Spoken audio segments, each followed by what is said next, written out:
জম্মু কাশ্মীরের পেহেলগামে সন্ত্রাসী হামলার পর ভারত ও পাকিস্তানের মধ্যে উত্তেজনা যেন থামছেই না। ভারত পাকিস্তানের ওপর দায় চাপিয়ে একের পর এক কড়া পদক্ষেপ গ্রহণ করে।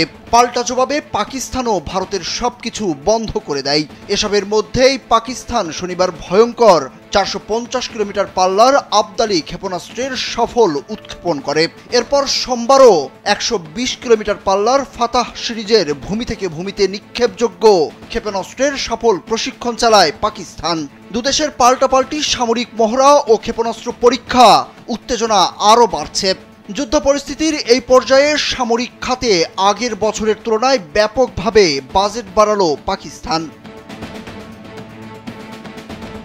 জানা গেছে, আগামী বাজেটে দেশটির প্রতিরক্ষা খাতে 18% অর্থাৎ 2.5 ট্রিলিয়ন রুপিরও বেশি বরাদ্দ বাড়ানো হয়েছে। পাকিস্তানের নতুন অর্থবছর শুরু হবে আগামী 1 জুলাই থেকে।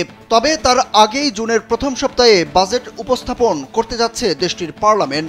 ইসলামাবাদ ভিত্তিক সংবাদ মাধ্যম দ্য এক্সপ্রেস ট্রিবিউন এসব খবর জানিয়েছে। খবরে বলা হয়েছে, পাকিস্তানের প্রধান রাজনৈতিক দল পাকিস্তান পিপলস পার্টি পিপিপির চেয়ারম্যান বিলওয়াল ভুট্টো জারদারি সোমবার প্রধানমন্ত্রী শাহবাজ শরীফ ও তার অর্থনৈতিক দলের সঙ্গে বাজেট নিয়ে বৈঠক করেন।